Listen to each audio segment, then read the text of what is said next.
Krista, thank you so much for coming on today. I'm excited to hear your story. And I would love to just get started with just telling us a little bit about Kensho Health. Yeah, so Kensho Health is the first discovery platform and care navigator for holistic medicine. And a care navigator is sort of this secret thing that I didn't even know myself existed inside the medical world, which is when you go to the doctor and you say, I have blank symptom or I have blank health goal, and then they magically refer you to the right provider, right? Whether you're looking for an upper extremity orthopedist or you have a gastrointestinal issue or you're looking to get pregnant. And there's some magic that happens on the back end in the system of healthcare that helps you decipher who do I need to see based on my insurance, which is covered by my employer likely, and what I'm going through. And so we've built that system now for holistic medicine, which is physicians that work across naturopathy, functional medicine, acupuncture, Ayurvedic medicine, chiropractic care, and mental health care, for which there is national health insurance coverage already today. That's great. Now, how did you come about that idea? Oh, you know me. It's that thing where I think there's a certain point as an entrepreneur where you have a problem and you look at it and you ask yourself, like, why hasn't anyone fixed this? You're so infuriated by it. And my last company was in the digital banking space, which I never thought I would get into. But I came from a long line of people who were bad with money. I think it generations old. And I myself was bad with money and was invited to join a company that wanted to make people good with money by creating tools that automated saving and helped people save more money. And that really brought me into this world of startups in a very fortuitous time. So we scaled that company and sold it in 2014, just 2 years after I joined. Wow. And I stayed until the end of 2016. And it was a wild roller coaster of a ride. Prior to that, I was at Microsoft. And again, I actually just ran into, so wild, minutes ago, flying into Portland, I ran into this woman, Melissa Havel. Mel, if you hear this, shout out to you, who was my first boss, Microsoft, when they were launching their mobile business unit for the first time. And so it's just a series of firsts where I really love this emerging sector, things that don't exist yet. And while I was leaving Simple or figuring out what to do next, my health happened to hit a tanker. And I couldn't get better. I was trying to get better through conventional medicine and I was being prescribed these prescriptions that just weren't working. And I still had a hormonal imbalance that left me feeling awful. And it wasn't until I found the world of holistic medicine that I started to heal. But that took me 3 years and about $35,000. And after that, my friends and family started asking me well, where do you find an acupuncturist? And how did you find your naturopath? And what is it like to work with a holistic endocrinologist?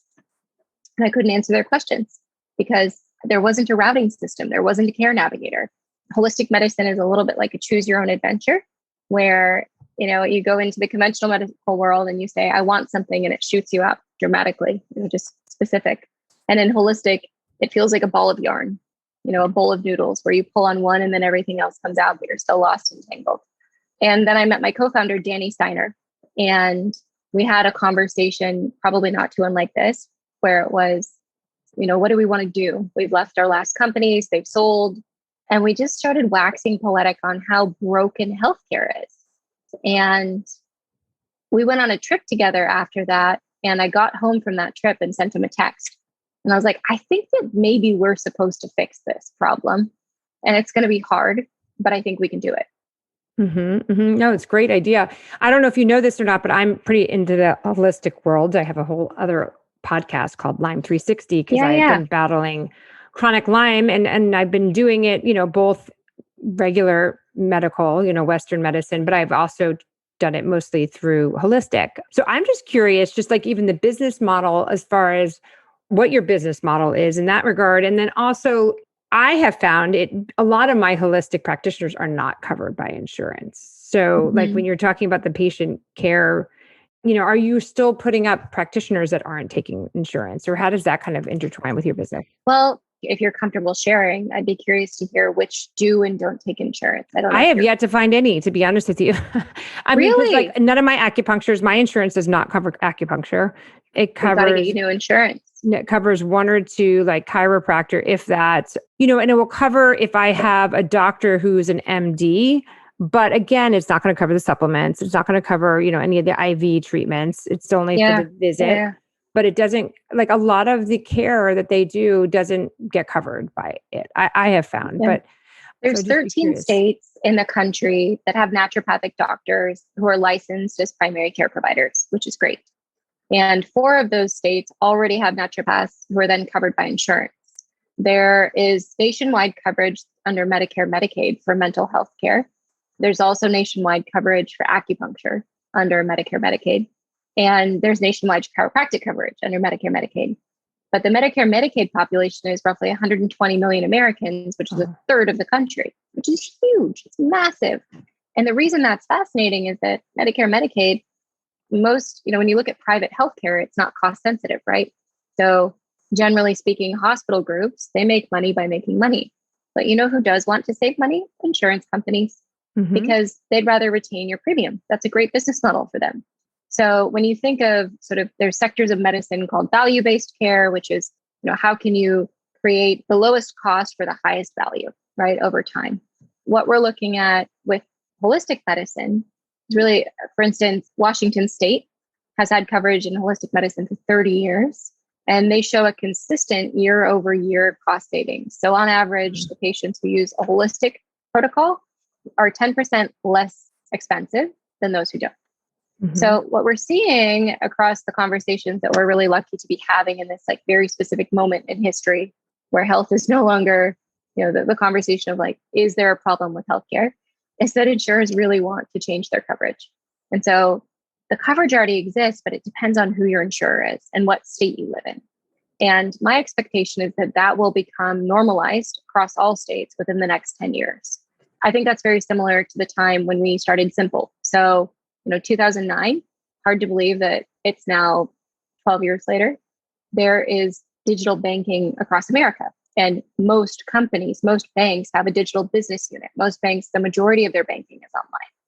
But 12 years ago, a digital bank didn't exist. You had to go into a branch to deposit a check. So, to answer your question, what's going on with your insurance? I'm happy to help you figure it out. Let's dig into it. But I'm just curious. It's probably a coverage. Yeah. A coverage but are issue you dealing with insurance? So for example, say there are chiropractors or acupuncture that don't take insurance or don't want to deal with the insurance. So do you, how does that work? I guess also, how are you sourcing? Are you proposing every single acupuncture that's in LA, or do you kind of go through and say, these are the better ones, these are ones who take insurance? The better ones, the ones that take insurance. And so there's 2 ways of doing it.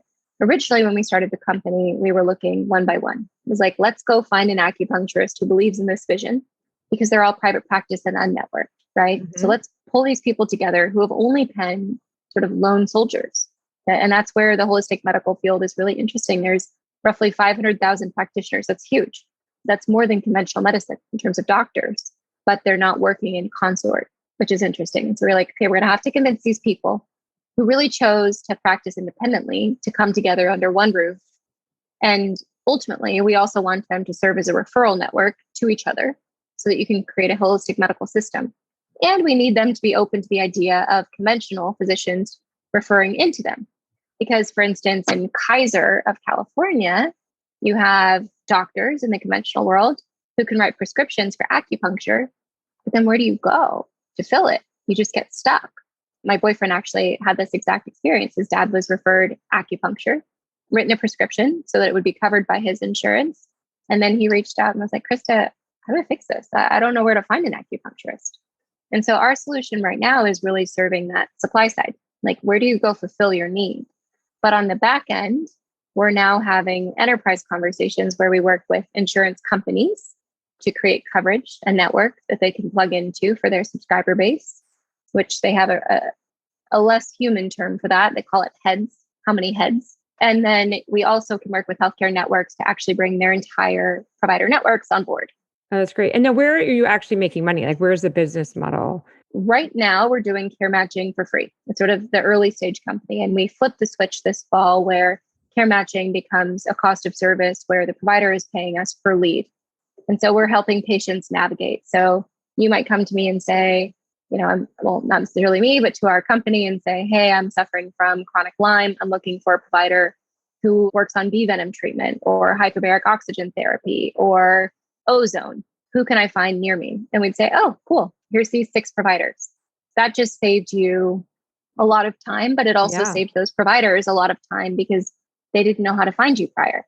And so they pay per lead on that interchange, which is quite similar to how it would work in a conventional medical system. And then the bigger picture is really the larger enterprise contracts with employers. So privately insured companies, you look at something like Apple, Google, Facebook, Amazon, right? Where they're self-insured.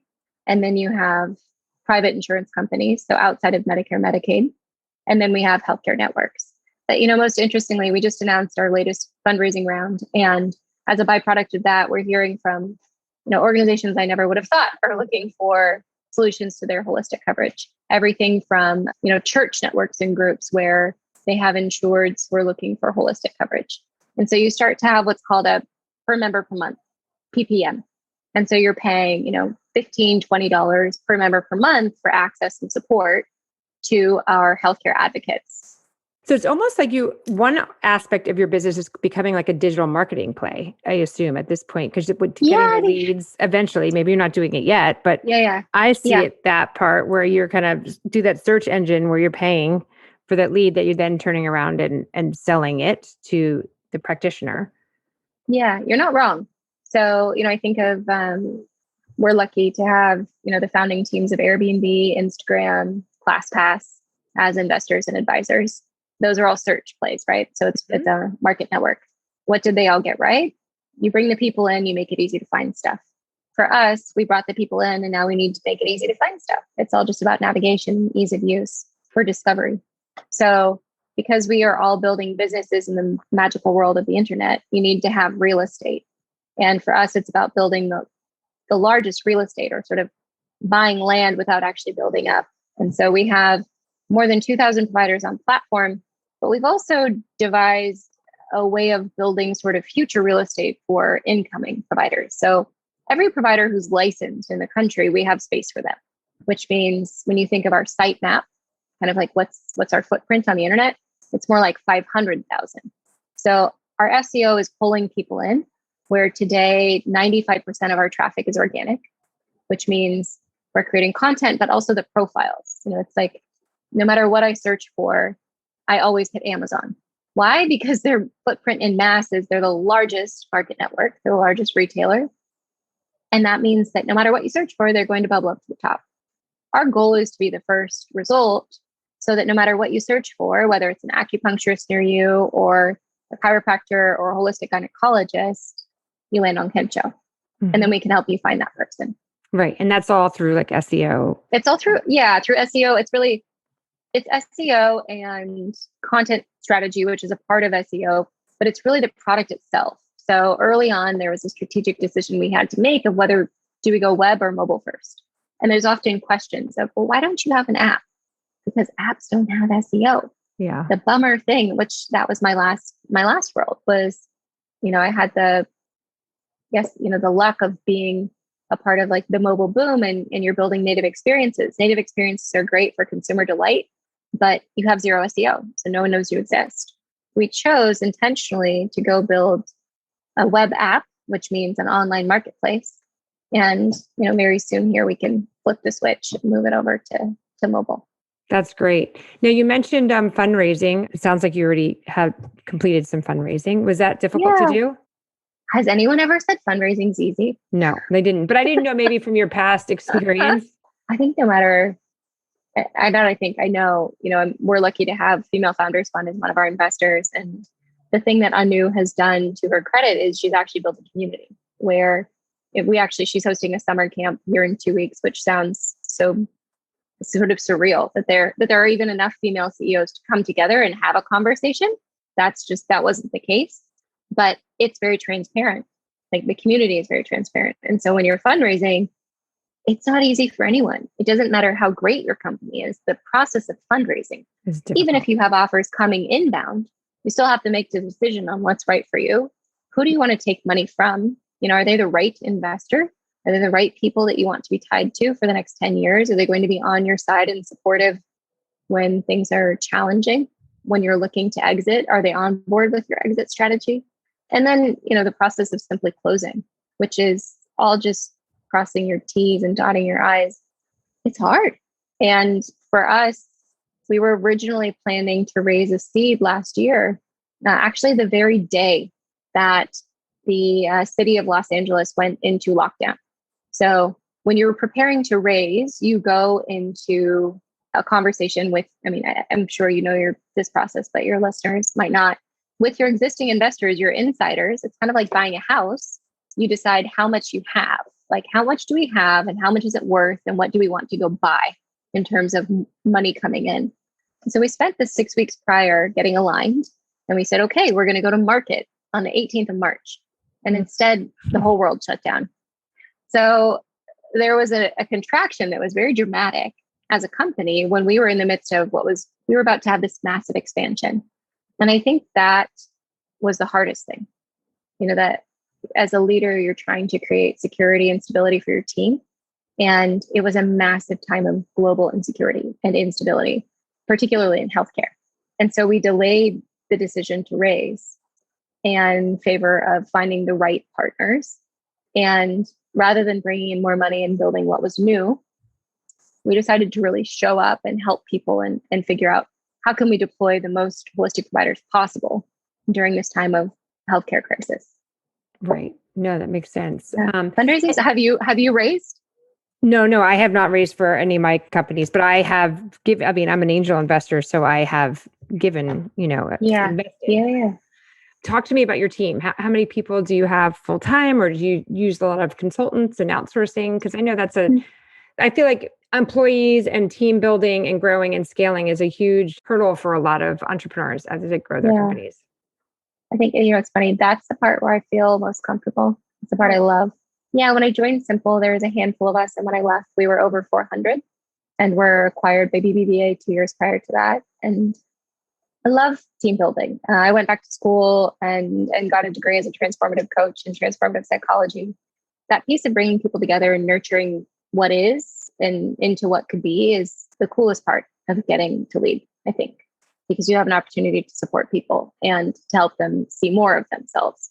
So today we're 10 people full time.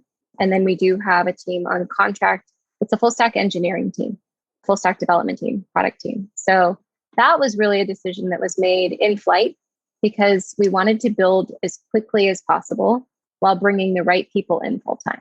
And I noticed as I was hiring after this last infusion of capital came in, I suppose it's a bit like dating or choosing a house to our conversation earlier of where do I want to live? When you're choosing based on this scarcity mindset, you start to make bad decisions. Like you hire someone because they're almost good enough and you really just need someone in the role. And I've done that before in other companies. I said, no, we're not going to do that. We'll go slow and bring in this great agency who's worked together cohesively for years, and specifically in healthcare and consumer technology and emerging sector. And then we'll hire the right people as we go. So we're actually doing both, working with an agency while hiring full-time. That's a good idea. It is difficult to do that. What would you say is the hardest lesson you have learned so far, the hardest part of launching your company? I don't know if it's hardest, but I would say the most important thing that I'm reminded of all the time is the importance of the co-founder relationship. I had an investor actually earlier this year, I'd say last year, because 2021 feels like it's been 3 years given the world. He was wonderful to speak to, but and I quoted sort of a storyteller in the way that he spoke. And he said, at best, you're only ever going to have a U-shaped company. So that means that no matter what happens, I'll have a Krista-shaped company.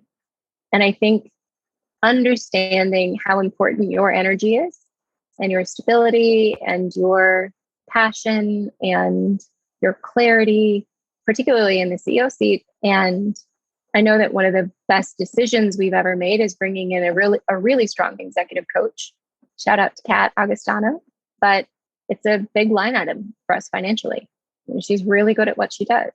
But when you start to notice behavioral patterns that are either avoidant or where you're not, charging for it as fast as you could be, because companies are really just groups of people, right?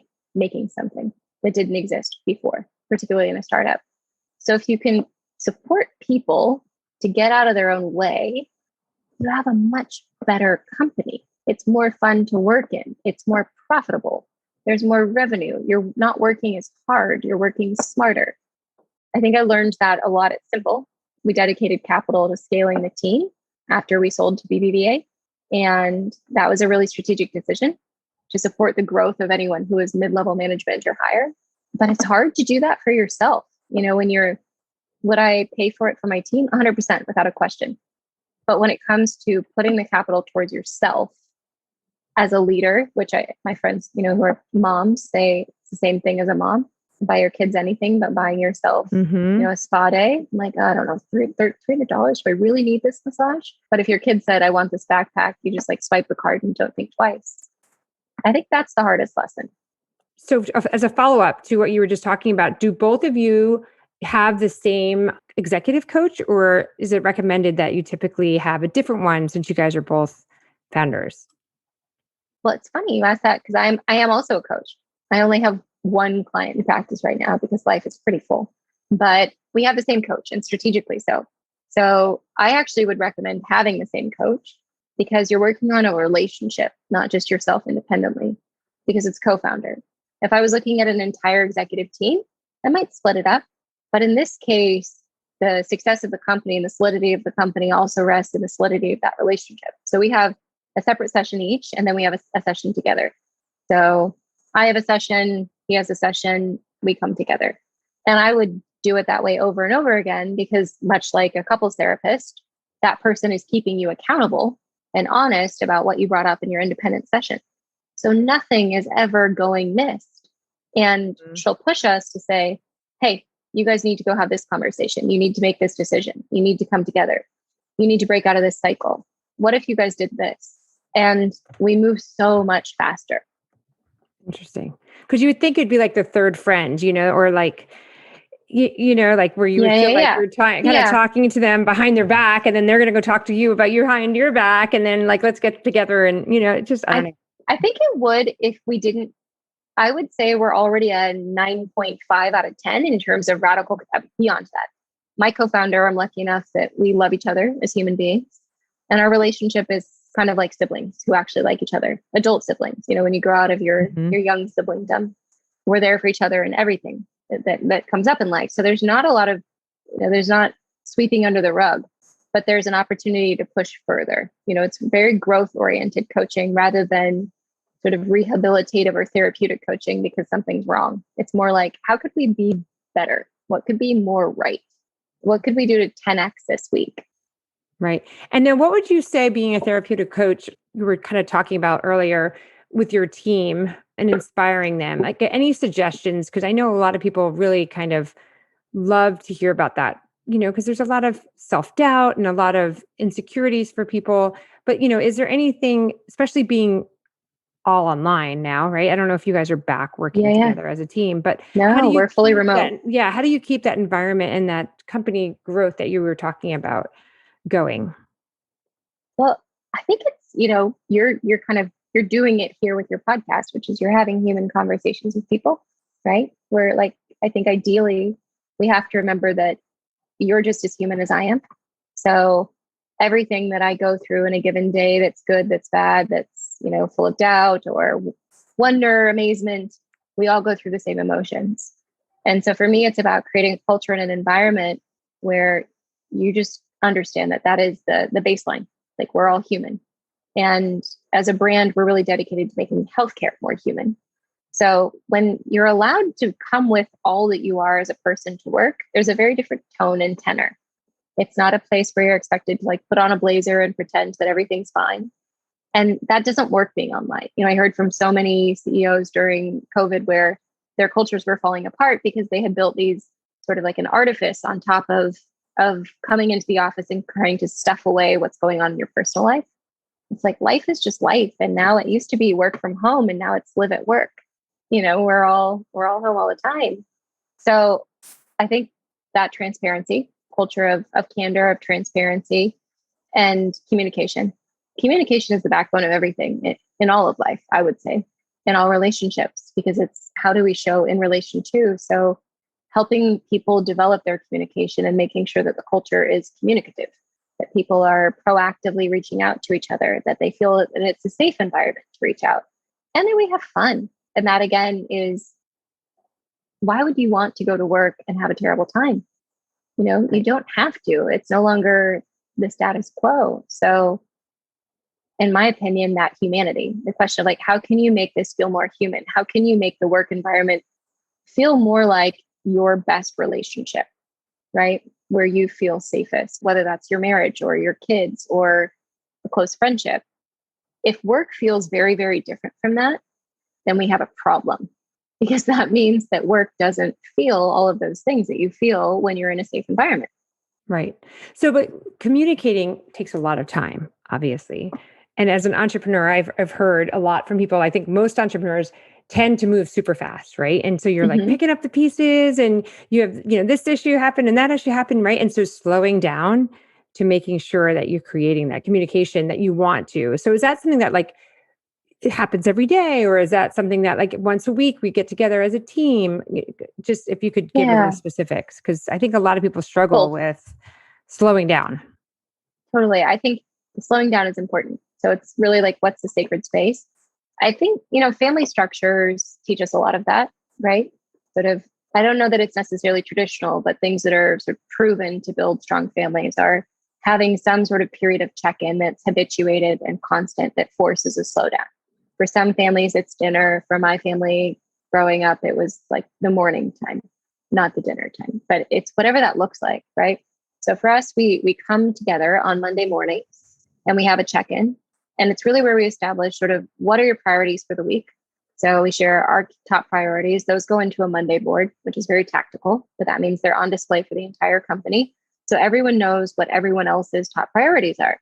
Well, what's the point of that? Then if your priorities are in conflict, if someone else's priority is tied to one of your priorities, and you can start thinking about how you should work together in order to move things faster, right? More effectively in consort as a team.